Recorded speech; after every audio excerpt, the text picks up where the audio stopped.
Hi, thanks for checking out I Didn't Know. My name is Heather, and I am a first-year PhD student in sustainability.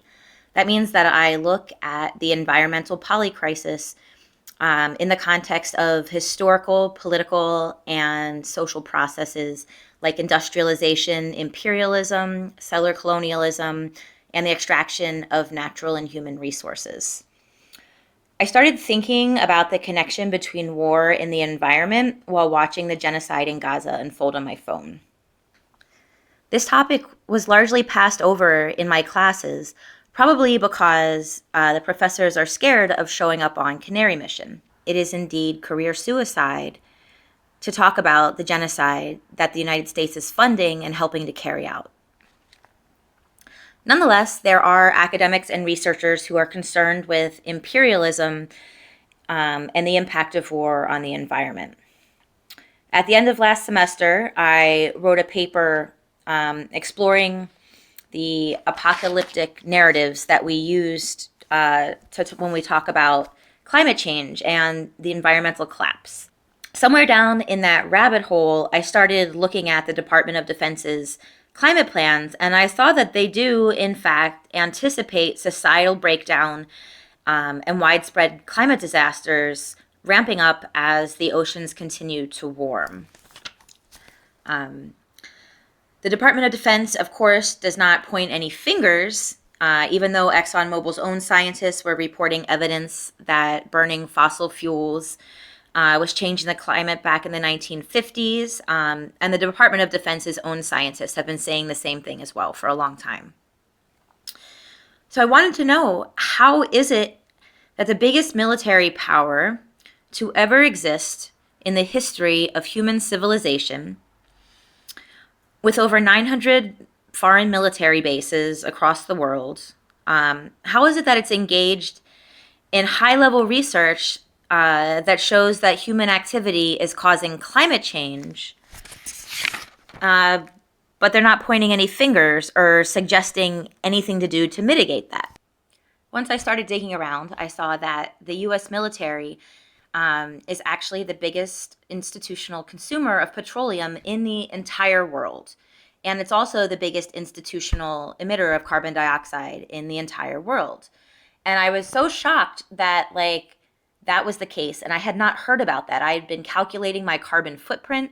I've been reading all of these papers and reports about climate change and all of this evidence coming from the IPCC and the COP meetings. But people weren't really talking about at all the emissions that are coming from the military, from any military, but especially the U.S. military, because you'd have to imagine that they're pretty massive. And so then I learned that back in 1997, when they were negotiating the Kyoto Protocol, the United States actually put a lot of pressure to make sure that military emissions aren't counted at all for any country. And it remains that way. Countries can do it if they want to, but there's no mechanism, and the United States certainly doesn't do it.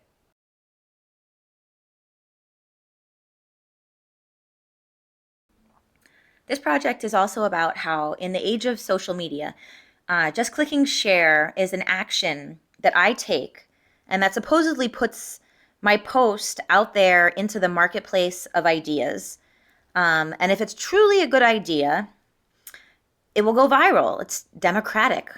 But the actual cost sacrifice of clicking like or share is so low, and our news feeds are so clogged with ads and bots that it's not even ever perceived as having any value. So what I did to add value to my ideas and something I care about is I made something in the material world, which is this postcard. And if you could see, this is block printed. It's got 4 layers, and I hand block printed 100 of these, and I sent them to 50 friends, and each of those 50 friends is going to send a postcard to one of their friends that they would like to share this information with. On the back of the postcard, there's a little blurb, and then there's a QR code that takes you to this page. I'm hoping that we can create a knowledge cluster around this that can be used to create more content. And, when I say like raise awareness and raise consciousness, it's like it's quite existential to try and come to terms with the US imperial war machine and what that means for us here in the United States, but also what that means for the rest of the world. You might be surprised to know that people in other countries don't actually like having our military bases there. I felt like this information was so important that I didn't want to leave it to just be something I post in my social media feed. My social media feed, especially since I started posting about Palestine, is just empty, and it doesn't matter that I used to have like hundreds of friends and people on there. What happens if I post something now is that it's empty. And so if I work on a project and really care about it, and then I click share, it's not going to get any engagement. So that's why I decided to take the extra step and make the postcards.